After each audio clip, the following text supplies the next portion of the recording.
Yes, I hear you. Okay, let me introduce you. Well, the first speaker for the afternoon session is Pascal Vontobel. Is this correct? Yes. From the Chinese close, close enough. No. Vontobel. Well, okay. Vontobel. It's Vontobel if you want to. Vontobel. Ah, I'm sorry. Yeah. He's going to speak out on polytopes and convex sets associated with classic graphical models in CIP and QIP. Okay, good afternoon, everybody. Here in Hong Kong, it's middle of the night. But anyway, it's a great pleasure to attend this conference. Would like to start by thanking the organizers for putting together this nice workshop. I've been enjoying very much, learning new stuff. I'm probably not the typical attendee, so my background is in electrical engineering. And so I've been more precisely working in coding and information theory. And within that, a lot in reliable communication and reliable data storage. But in recent years, I've been also interested in quantum information processing. So what I'm presenting here is probably quite a bit different from maybe using different terminology from what is used otherwise here in this workshop, but I hope there are enough connections, and I try to include enough background material. So I put more emphasis on putting enough background material so that you can understand things. I think there are quite a few connections, especially to things that have been presented on Monday. Some of them new to me, and maybe there are some things in my presentation that are new to you and are possibly of interest. Okay, so let me get started here. Yeah, so the main objects that I would like to talk about are so-called the marginal polytope and the local marginal polytope. Okay, and they will appear both in classical information processing and quantum information processing. Now, the local marginal polytope, this has nothing to do with local physical theories. So don't confuse. This is some different locality. This has nothing to do with local physical theory. And one of the main concepts that we will see that are useful are so-called graph covers, more precisely topological graph covers. I'm being here more precise because in computer science there are other graph covers like vertex graph covers or edge graph covers. So I'm here a bit more precise that I'm using topological graph covers. So we'll see that in what sense they're useful. And there are actually a lot of at least I think there are a lot of things, connections to stuff we have seen on Monday, the type of graphs and modifications of graphs that we have seen on Monday. So, okay, let me motivate things that I would like to do in this presentation.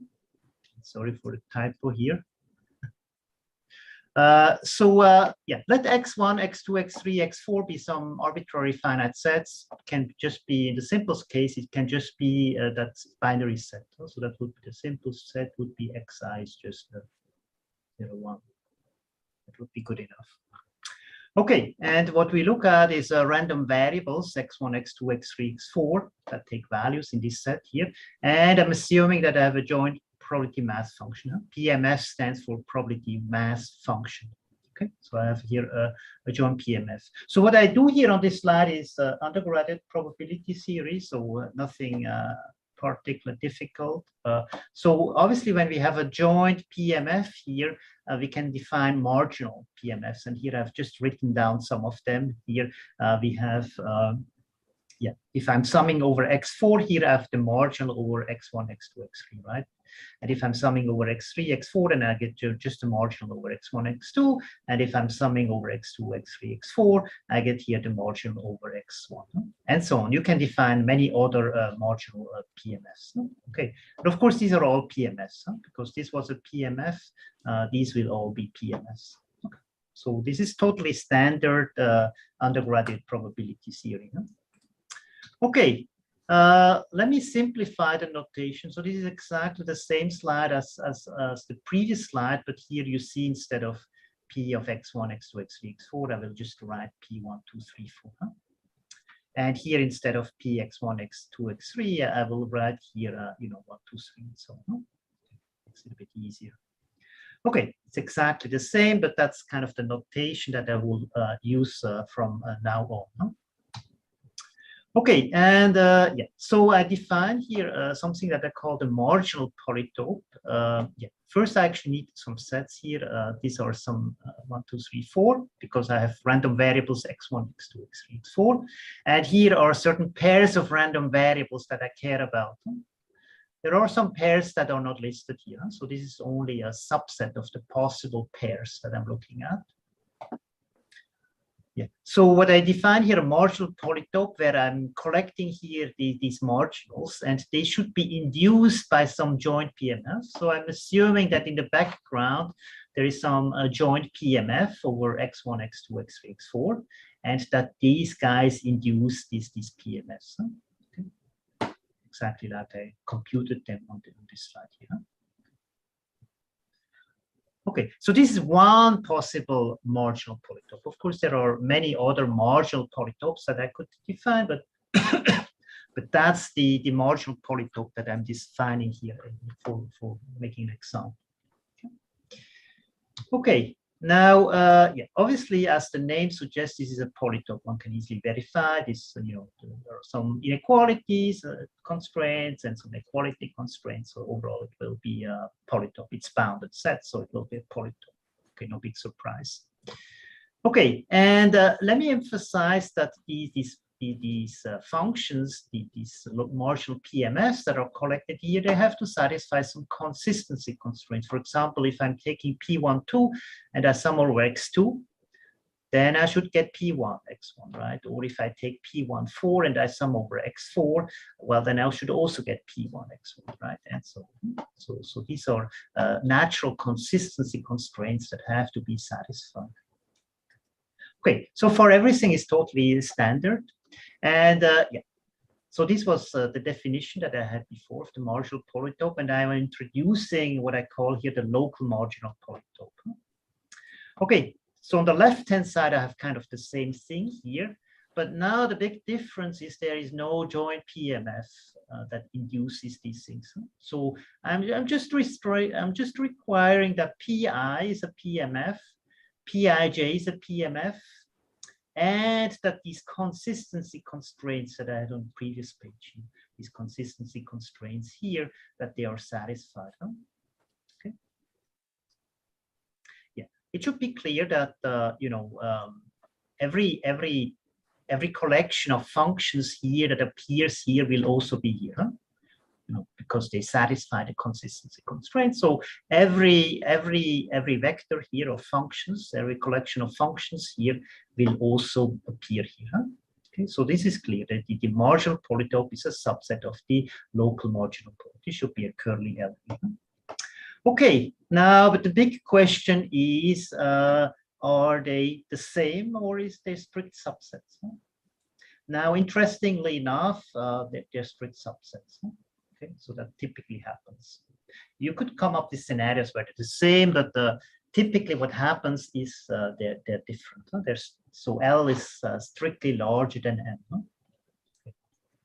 Yeah, and what my talk is essentially about now, yeah, obviously, yeah, typically what happens is M is a strict subset of L, and I want to discuss the implications of that. First of all, I want to discuss the implications of that in classical information processing.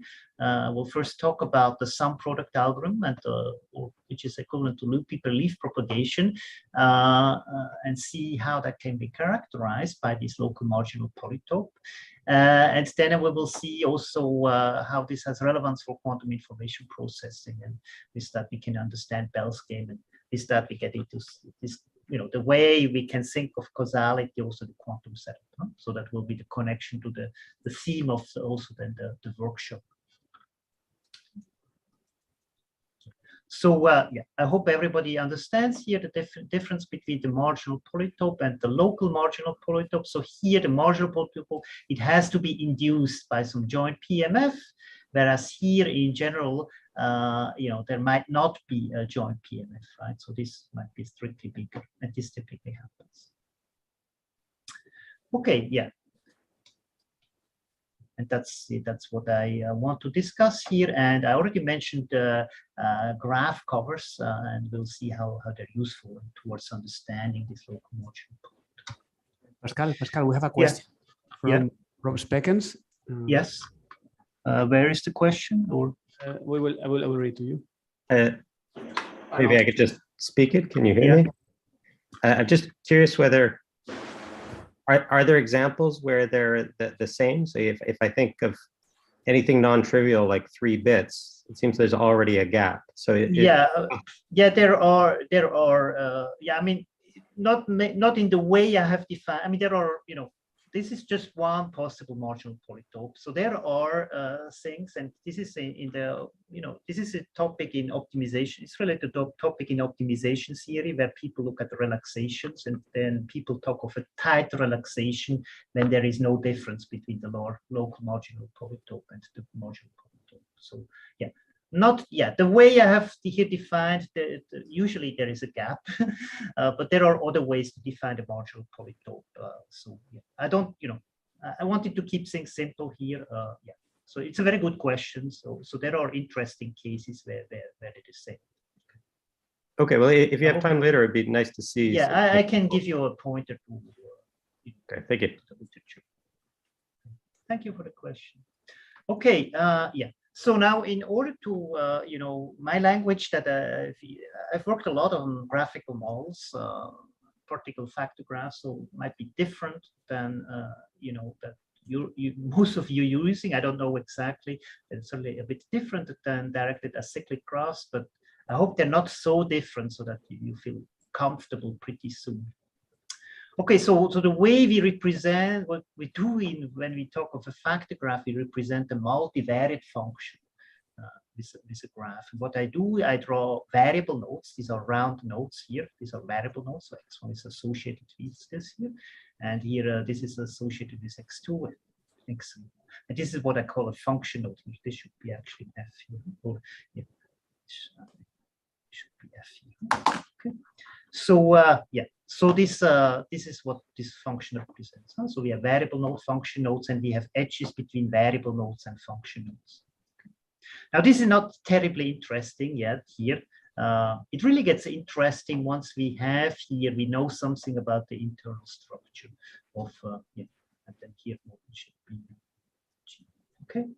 So once we know something about the internal structure of G, like we know a factorization, things become much more interesting.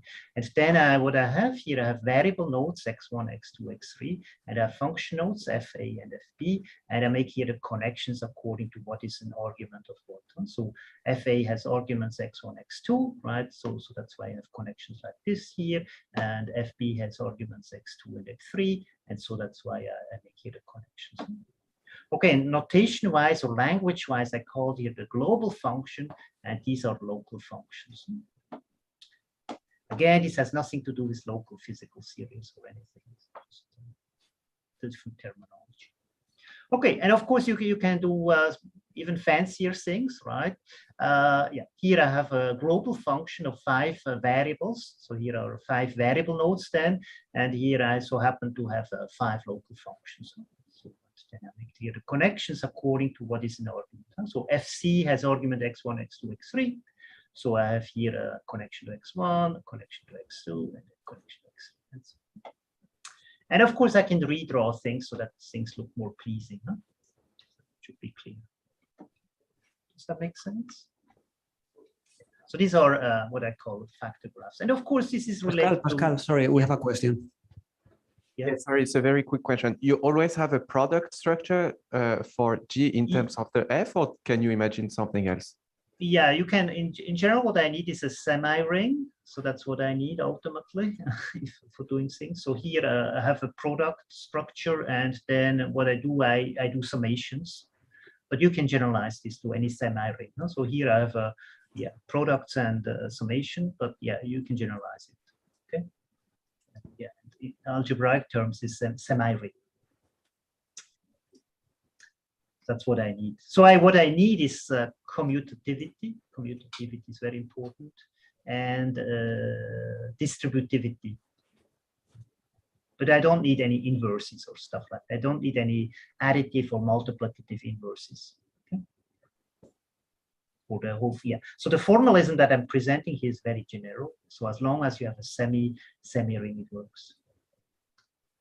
Okay, and yeah, many of you are working on Bayesian networks and these types of things. So yeah, you can effectively, for any graph, you can draw a corresponding factor graph. And if I got it right, this is what it would look like. So you know, I would have to introduce, this would be a prior here on Z, if there is such a prior, and here this would be the conditional probability of X given U and Z, and this would be the conditional probability of Y given U and X.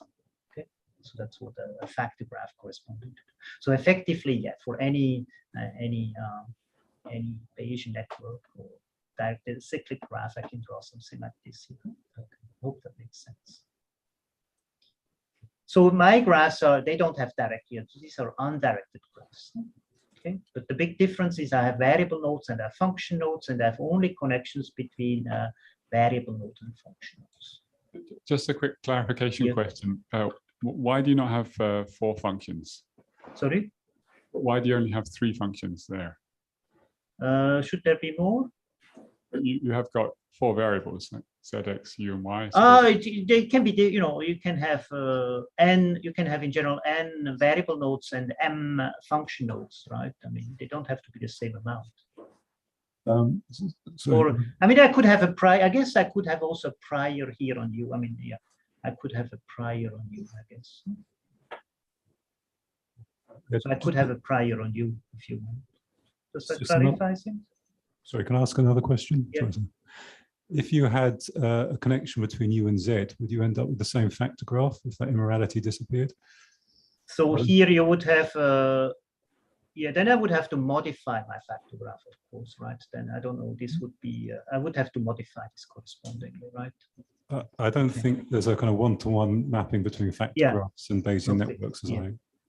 Okay, yeah, I mean, this is, yeah, but I hope that at least the example that I gave here makes sense, okay? But yeah, I think, you know, ultimately you should be able to represent, you know, whatever you present here, you should be able to represent here. But yeah, you know, I'm happy to see, yeah. Yeah, the important thing is that if you have never seen a graphical model like this here, you know, hopefully makes sense. Anyway, typically in the setups that I care about, we have thousands of variables or even 10,000s of variables and 10,000s of functionals. So I'm mostly interested in techniques that then work for huge setups. That's what we use when we do actually data communication. So as I said in the introduction, one of the things I care about is reliable data communication. So what we have here is a source. That is a vector of it, the information, the picture or a data file that you want to transmit. And we have a channel that can be a wireless communication channel or something like that, or which you transmit with your mobile phone. And in order to achieve reliable communication, we do not send it directly over the channel. What we do is we do some channel coding. So we add some redundant information so that even if some errors happen, we can correctly decode stuff. So here I do some encoding, and then here I can, you know, I receive something and then I do the decoding. Okay, then have an estimate. So this is about reliability. You know? This is nothing about, there's no cryptography. You know? I talk about codes. This is in codes in the sense of achieving reliable communication, not cryptography. You know? Okay, anyway, think of here you have typically like 1,000 bits. You might encode them into 2,000 bits that you send over the channel, and then you receive 2,000 bits, and you want to estimate these 1,000 bits. Okay, and yeah, one of the coding schemes that have been proposed is so-called low-density parity-check codes. That was by Gallagher in his PhD thesis at MIT. That was in the 60s. And he actually, he actually proposed kind of an early version of loopy belief propagation over some product algorithm. But yeah, back then the computation resources were very limited, and so yeah, not much was done on this. And yeah, these codes were only rediscovered in the 1990s once computers become more powerful. Huh? And nowadays, yeah, they now own the 5G telecommunication standard. That's the latest telecommunication standard. Huh? And yeah, so these codes can be represented with these factor graphs, and the way it works, there are, you know, some algorithms running on these factor graphs, So yeah, in your mobile phone, if you have a 5G mobile phone, you have this in the background, so to speak, you have a such a factor graph and some algorithms running on that. So the calculation that we need to do is something like this here, where we have here, we need to estimate something here. And yeah, so here we have the joint PMF, and the problem is really to compute here some margin. That's what we're computing here, we compute some margin. And that is the difficult part here. And the idea is that we represent the whole thing here with a factor graph, and then we use the sum product algorithm or loopy belief propagation to exactly or approximately compute the margin based on which we can make the decision. Yeah, this is just very high level presentation here. This is just to give you a flavor of the things that I'm doing here. Okay. Now, I already mentioned the sum product algorithm. We need that to compute these marginals. So let me briefly say what at least give a high level view what this sum product algorithm is. So remember this example here that I have here. This is this factor graph. So here I have a global function that is the product here of these local functions. So it's exactly the same that I had before. And what we typically interested in computing marginal functions. Okay, we have here the global function, and we need to sum over all the variables. So think of this to be a PMF, probability mass functions, and I need to compute a certain margin. And the same thing here, this is a different margin. And really in the applications that I care about, we have like thousands of variables. So I cannot do any brute force calculations. So it will never ever work. So I need to be smart about, and the question is, can I be smart about evaluating here this summation here?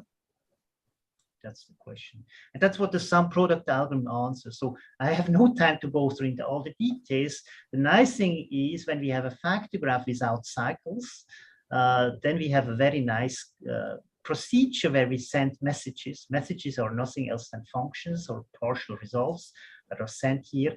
And I first compute like this message, and then based on this message, I compute this message and so on. I have no time to discuss any details here. The point is, this is a very nice locally operating algorithm based on which, like, if I compute the marginal, I combine here the locally available messages. That's what it is. And yeah, this is also known as belief propagation by Pearl, and it also is nothing else than dynamic programming. You can think of dynamic programming. The important thing is this: all the computations are done locally. So here I take in the incoming messages and I produce new messages. And once you analyze, different scenarios, it's always the same calculation. So this is at the variable node. That's the calculations that I do here based on the incoming messages, I produce here the outgoing message. And that's what I do here at the function. Yeah. Again, I have absolutely no time to go through details. The important thing is that all the processing is done locally. So this function node here takes the incoming messages, does some calculation, and produces an outgoing message. And the same thing for a variable node.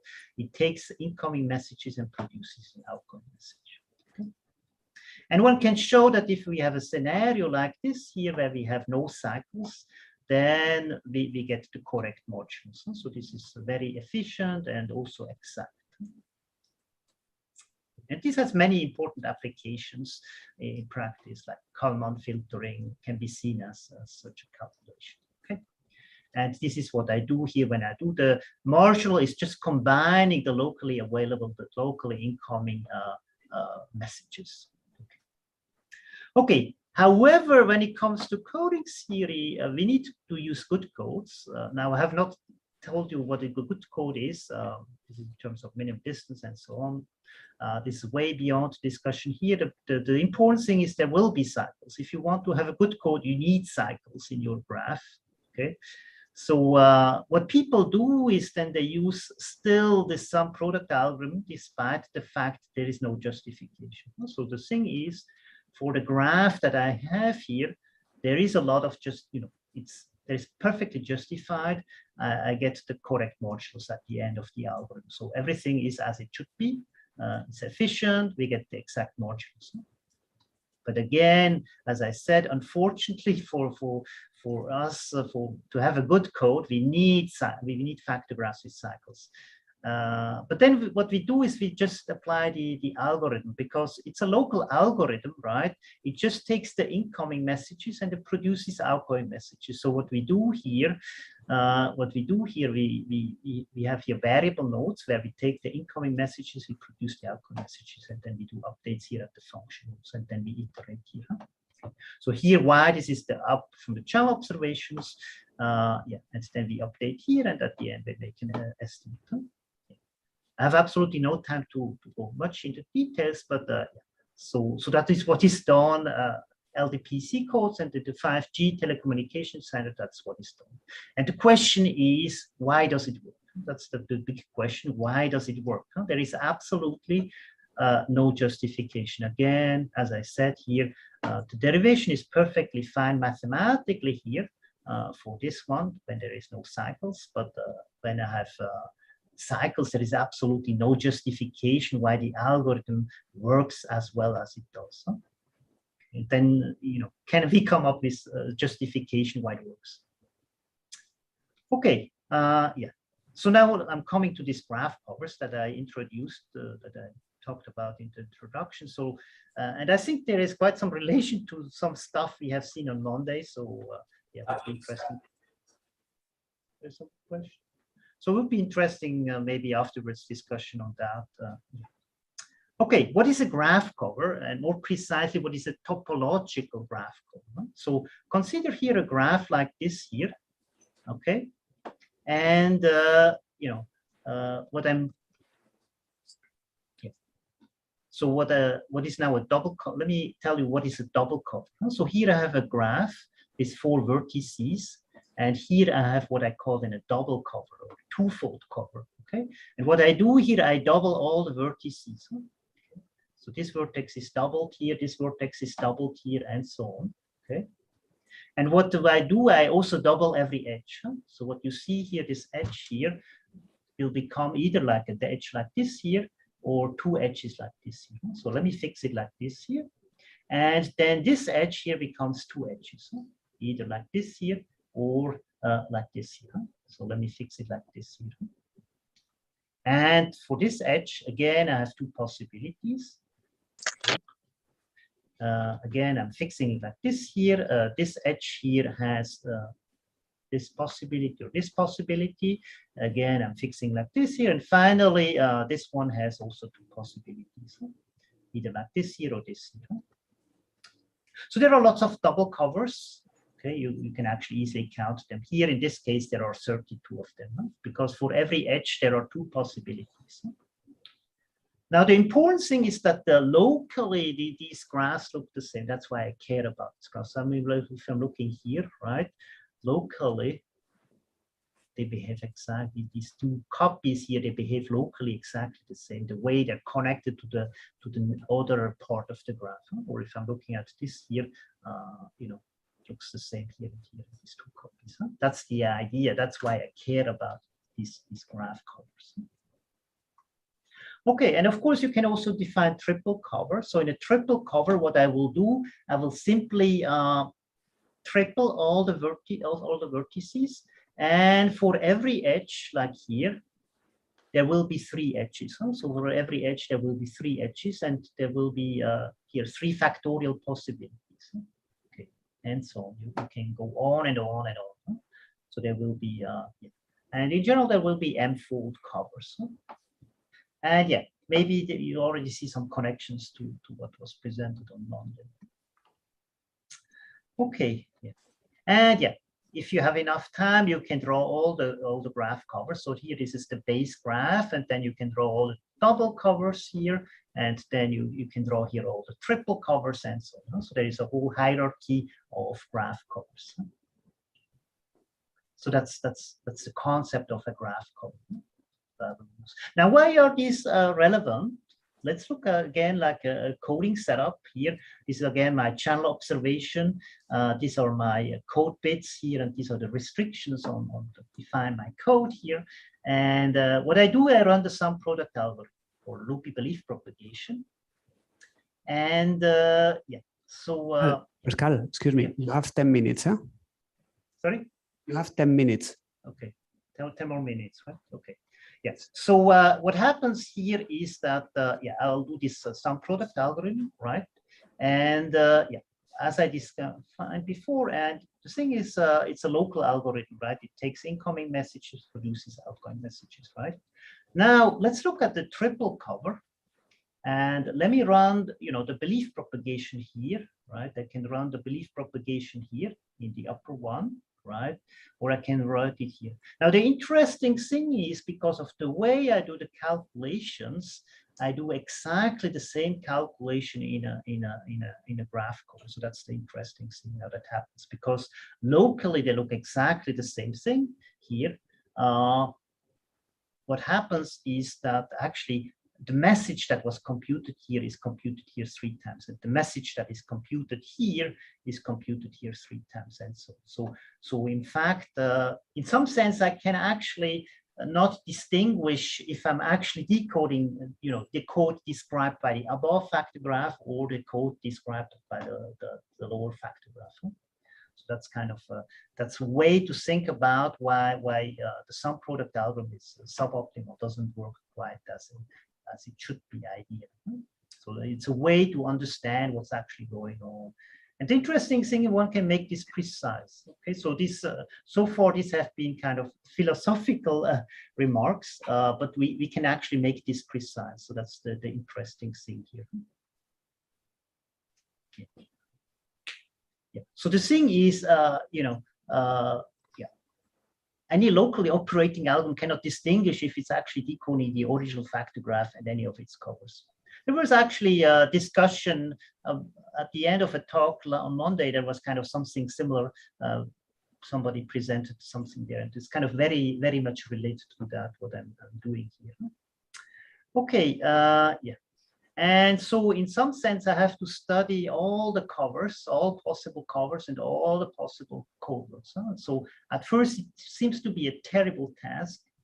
But interestingly enough, we can actually characterize what's going on. And the answer is actually exactly this local marginal polytope. So that's now one of my first conclusions here of my presentation, why I do what I do here. It turns out if you want to understand loopy belief propagation, this local marginal polytope is a very useful thing to understand. So yeah, and we have seen the, you know, remember what we had at the beginning, right? So M is yeah, strictly a subset of L, right? And because we have this, yeah, and also understanding the gap, if we understand the gap between the two, we also understand how suboptimal the algorithm is.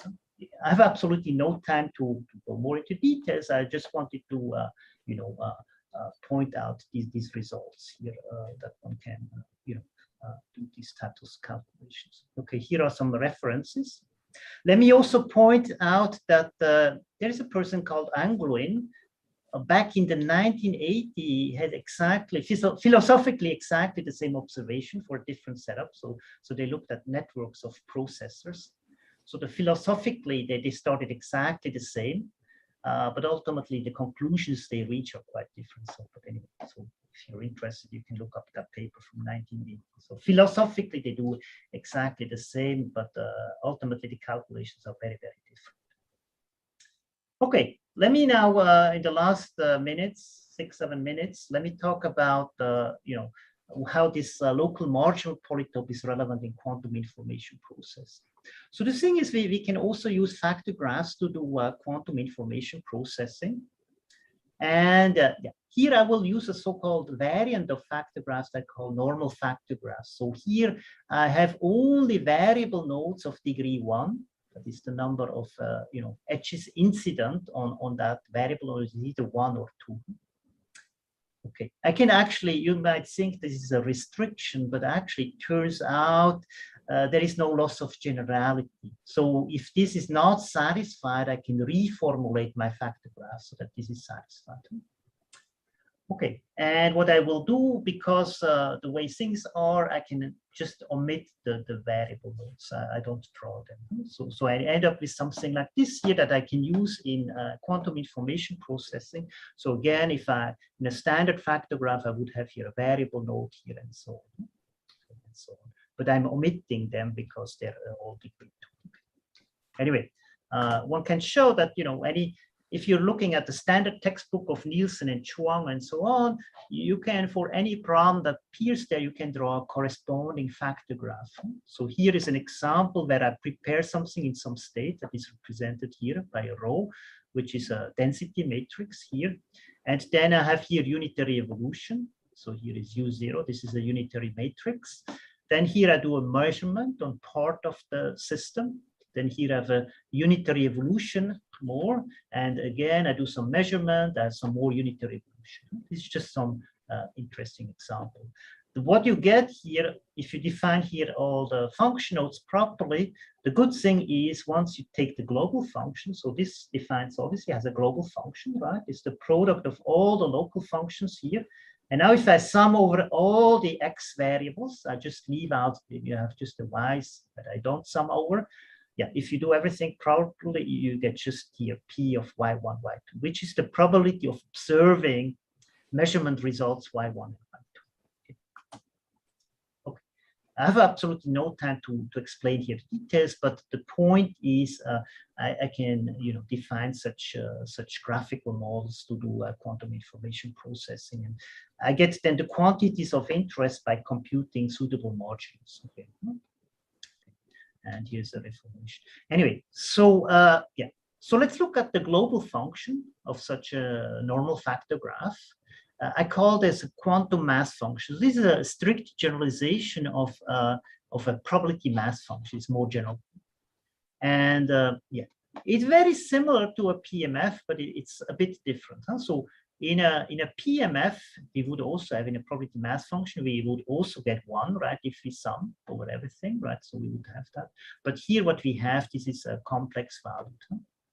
And it also has to be here, it has to be a PSD kernel. Yeah. So it looks very similar to quantum, to a probability mass function, but it's a bit different. Okay, yeah. Anyway, as I said, basically, if you take the book by Nielsen and Chuang, you can go through all the examples and you can draw the corresponding factor graph. And so there are all the calculations that, to understand this graphical model, this processing can be done by analyzing these graphical models suitably.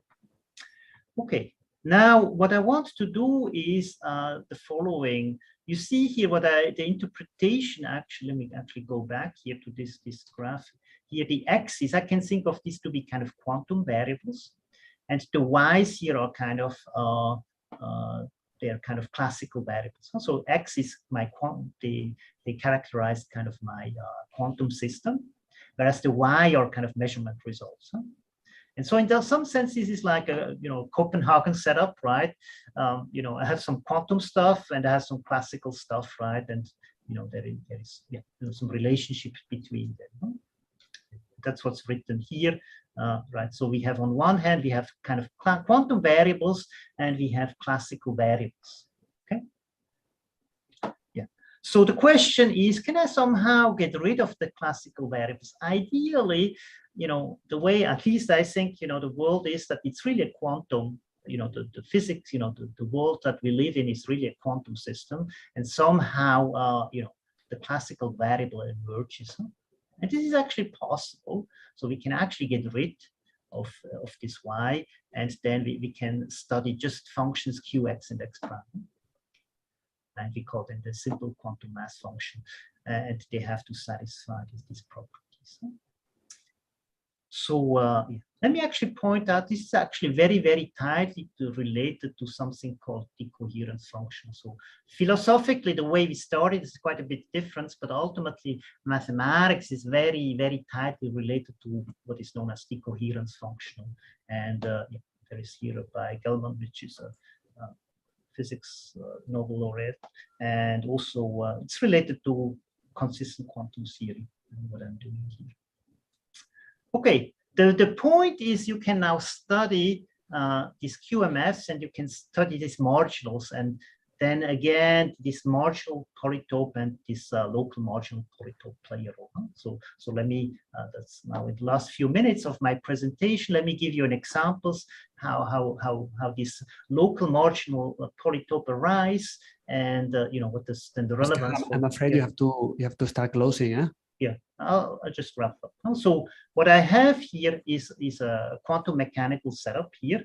And yeah, so that defines here such a simple quantum mass function here.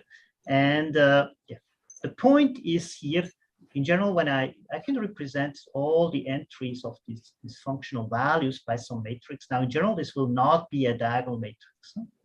However, interestingly enough, if I'm looking at certain marginals, there will be diagonal matrices. This will be there.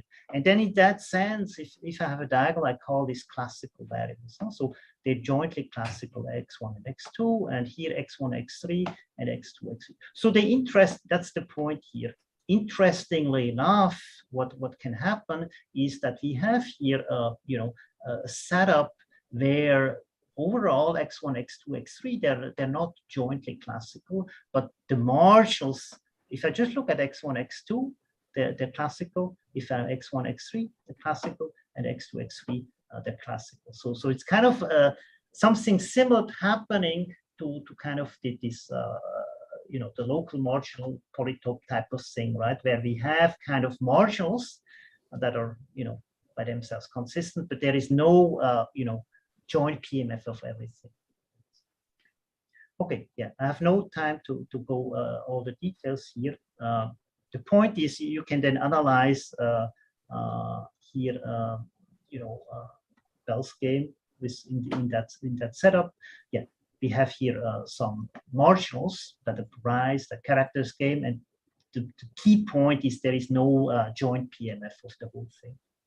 And we can, in the same spirit, we can analyze Hardy's paradox. We can also analyze Frauchinger-Rengener paradox, which was appeared in 2018. Okay, anyway, the key point is there is something called a marginal polytope, and there is something called a local marginal polytope, and usually they're distinct, and the distinctness has a lot of implications. I've given implications in the classical world when we analyze the sum product algorithm, and I've given some implications for the quantum mechanical world. And yeah, one way to understand this local marginal polytope is actually via these curves, because points in this marginal polytope can be characterized by valid configurations in these curves. So that's a mathematical theorem. Again, I think there are lots of connections to things that have been presented on Monday, but that would be way beyond what I have time to discuss here. Okay, yeah, so thank you very much for your attention. Thank you very much for your time. And yeah, just a little advertisement. So as I said, one can use graphical models to do all sorts of quantum information processing. And I've done this, you know, I have a course that you can look at here on this website. Other people have also done, you know, graphical model approaches to quantum information processing, but I don't think it has been done as thoroughly or in that spirit. Okay. So thank you very much again for your kind attention, and yeah, let me know if you have any questions either now, or you're also welcome to contact me by email later on. Okay, thank you very much.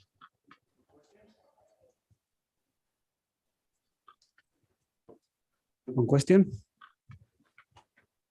Just one really quick question. In the point where you said that the cover of the low density parity check code, you said that the cover and the original thing, they couldn't distinguish between which locally they couldn't tell which code word was being done. Yeah. So is that, I mean, I was confused by that a little bit, because you've got obviously more bits in the, I mean. Yeah, I mean, you need to define, yeah, I have absolutely no time to discuss the details, right? So yeah, I mean, first of all, what I did here is just, you know, a philosophical statement, right? So intuitively, right, because things are done locally and, you know, the graphs look locally the same, so to speak, the decoder cannot distinguish, am I decoding this code or this code? You know, the code described by the base graph or the code described by the any of the covers, right? Yeah. Now, the good thing is you can actually make things rigorous. So that's, you have to look at my paper, we can also discuss it.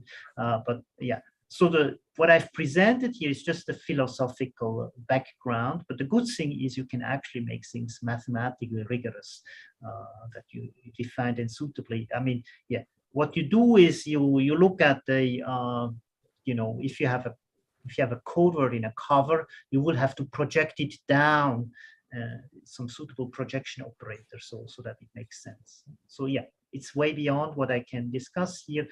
But yeah, the good thing is one can make it precise, and yeah, one gets, and yeah, just let me mention the terminology. There's something called the Bethe approximation. So this is all what I've talked about here is also known as the Bethe approximation. Okay, so I guess we don't have time for more questions, so let's thank again the speaker. Okay, thank you very much for your kind attention. Bye-bye.